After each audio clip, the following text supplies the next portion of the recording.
Life in the Philippines. So what happened today, I had an issue with the muffler. It's a common problem where one of the bolts completely fell out. And I'm talking about the two that connect it to the engine. So it fell out along with the nut that I had purchased. It cost me a lot of money to buy this. They told me it was guaranteed to work. Falls out. And I heard it fall, but I wasn't thinking. And the second one fell out, but I got it. I had parked the motorcycle and it was right under the motorcycle. So I had to go to get it remounted. I had to go buy another gasket. And keep in mind, I just bought a gasket a few days ago. So I'm buying another gasket. And when I went to go buy the first gasket, charged me 20 pesos, and I went and there was a woman, she charges me 15. So the guy charged me more, the first guy. It's not a lot of money. So I go to a bunch of mechanics, and this guy takes a look at it. He did it real quick. And so first of all, the bracket broke now on the muffler. And it's 100% their fault. It's because they don't tighten the bolts properly, so the vibration caused it to crack. Now I need a new muffler. I'm going to see how long I can go with this one.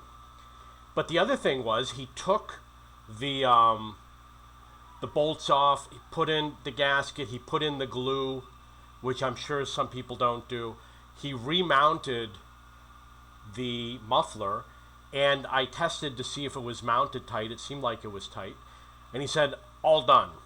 And I got on my hands and knees and looked, and the bolt's missing. It's not all done. There's a bolt missing. It's completely gone. And the fact that he could see that the other one is, that it's broken, because he took it off.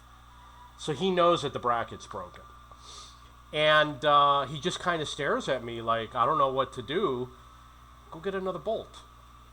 I happen to have two bolts from a few days ago. One of them is a hex nut, and the other one uses an Allen wrench. And these bolts are designed so that you put them all the way through. The other one, there's a thread, and you got to put a nut on it. And the thread, is like that long. So I said, okay, I'm going to open up my trunk. I got the one with the hex. The Allen wrench. Not that I have one, but I guess he didn't want to go get the Allen wrench, so he wanted the other one, which is the hex nut. And he did put it in, and he put it all the way in, and it feels tight. But the question is it going to come loose? We're going to find out. When I was driving around, I felt like it was rock solid, because normally when you go over bumps, you feel a little jiggle. I didn't get every screw replaced. There's one screw that's still missing for near the tail light. And as an example, my headlight moves, because the last time they did it, they didn't put all the screws back in, so now it moves all the time. When I'm riding, my headlights are jumping up and down. There's the camera. So that's what it's like in the Philippines. I lived in Colombia for 9 years. I had a motorcycle there for like 6 or 7 years. I took it to the mechanic once because the sun melted the switches, and I had to get new switches because it's very hot. Now, over here, I got to go to the mechanic sometimes 2 or 3 times a week. They don't know what they're doing. And the number of muffler bolts, I probably bought 30 or 40 muffler bolts. And they'll say the bolt is broken, and I'll look at it and say it's not broken. But they don't look at what they're doing. They don't do a good job. If they take the nuts off, they're not going to put the nuts back on. For example, the side panel that covers the transmission, there's 7 bolts. I only have 3 because when they take it off, they take off the 7, they only put 3 back. And it's all over the bike. That's the way they do it here in the Philippines. They always do a bad job. It's difficult to find someone who does a good job. But I do have a couple theories.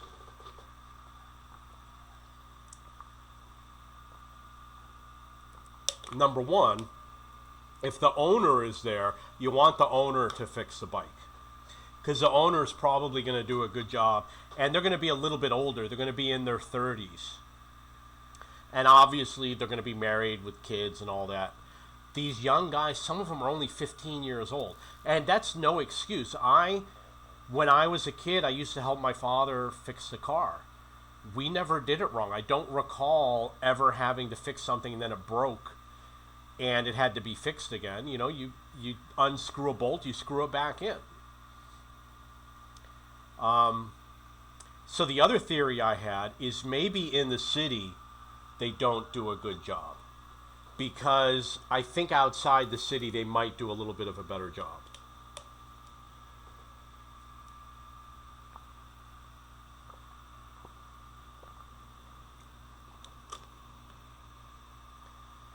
This is going to be my third muffler. The first one, I took it, they said go to the welder. I took it to the welder, it didn't work. It just broke somewhere else, because the bolts kept coming off. And he rethreaded it. He gave me a bolt that was like that thick. You know what I mean? And it was that long. And when he put it in, I was like, that thing's never coming out. It came out a few days later. But back then I wasn't checking to see if they had mounted it properly to the engine. And I don't think I had my own tools at the time. But eventually it prompted me to go out and buy some tools, because they just weren't doing it properly. And I had to go buy my own washers, the washers that are split. I think they're called lock washers. They look at them, they don't know what they are. If I tell them, hey, you know, they got the washers that are split, they're like, what? What are you talking about? They don't know what it is. And I know that there's electrical conductive grease. You use it on spark plugs. I did it with the car. Why don't you do it for the motorcycle? And over here I asked somebody, he said he's never heard of it before. But I could have sworn I did it with the spark plugs. So another day, guy said, oh, your spark plug is the wrong thread. I'm like, what do you mean it's the wrong thread? How can a spark plug be the wrong thread? It fell out. And it was kind of hanging loose. He could pull it out without using the tool, because the spark plug they put in didn't match the thread. And I probably bought 20 spark plugs since I've been here. I've got like 6 of them in the what they call the glove box. So what would happen is the battery would die. I wouldn't be able to start it. They said, oh, you need a new spark plug. And I was like, I just bought one yesterday. How could I need a new one already? It obviously was something to do with the alternator, or I think it had to do with a switch. I think they had a switch that might have been leaking. And my friend said, you know, disconnect the wires on the battery. And I did that, and the next day it didn't start. So I think it was the battery. But I fixed it. You know, I have one of the batteries right here. I fixed it because I bought a battery charger. It cost me $6 and does an excellent job charging the battery. The motorcycle, I could ride it for an hour, doesn't charge the battery. I also discovered it was because I take it really easy. I don't go fast anymore. Never really did go fast. So I kind of go slow, lots of people passing me. And when I started giving it a lot of gas going up the mountains, when I go to the mountains now, I give it a ton of gas. And I go full throttle on the straightaways sometimes. That charges the engine. Now you notice something about this battery. It's got a red and a blue. This is not my battery. I never had this before. When I came here, I think the engine seized up. And because when I would try to start it, go yeah, really fast. It's like, it's got battery. And they spent all day, and they said it was the valves. I said, I don't think it's the valves. The engine must have seized up. Eventually, they got it started. Took 2 or 3 days at the mechanic. And I had to pay a lot of money. It cost me $100. At that time, I didn't have a lot of money. I was very upset at how much money I had to spend on the motorcycle. So I had the same brand, but it didn't have the red and the blue. And when they gave me the battery back, I'm looking at it, I'm like, I don't think that's my battery. So I had this idea, put a sticker on your battery, go to the store and get your favorite sticker, put it on your battery so you know which one is yours. I have another battery which has been more reliable. It's gone 5 or 6 months, and it does discharge kind of fast. It only lasts like a week, but when I bring it in once in a while when it seems like it's a little low, and I charge it, and I keep this one charged also. And sometimes I bring 2 batteries with me, got a full set of tools. I checked all the lug nuts to make sure I got the right size for every nut. I don't have a spark plug puller. I'm thinking about buying a spare inner tube, and I'm going to need an air pump, and I'm going to need some sort of a crowbar. A guy had a crowbar that's like this long. Maybe I could do it with a screwdriver. Yeah, I could probably get a flathead screwdriver and do it. So, and I checked, you can replace the tire inner tube without dismounting the tire from the motorcycle. It's only got the fork on one side. So I've probably been to the mechanic 150 times in the past 5 years, and I'm not exaggerating. You go, and sometimes I even go back the same day. They're horrible. They're absolutely horrible. You got to double check everything they do, especially putting bolts back on, and I got to tighten it. One day the guy tightened it, and I said, let me do it. I went 5 times more around. And when I tighten it, you hear it sounds like a submarine at depth. And the guy was holding the other side, and he said, no, you got to stop, because it was hurting his hand because I was tightening it so much. This guy did it with the air gun. They use air guns. I'm sure you know what I mean. It's connected to a hose, and they use the air gun to put the bolt on. You want to find a place that has an air gun, and if your mechanic, after he tightens it, take it to the guy with the air gun and ask him to tighten the bolts. So what I'm going to do is I'm going to ride it around, and I'm going to check it a few days later.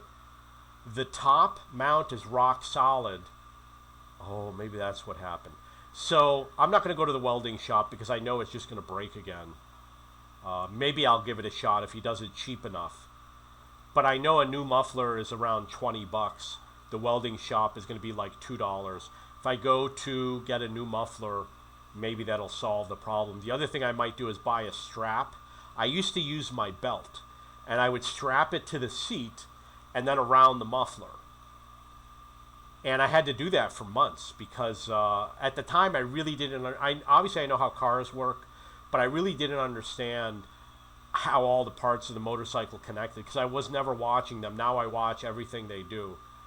And I know all the mounts for the muffler because it's just fallen off so many times. So the other thing that happened was a few days ago, I heard a ping while I was riding. I should have stopped. It was the bolt falling out. But I couldn't fathom in my mind that the bolt is going to fall off. You're talking about the bolt and the nut. They both fell off.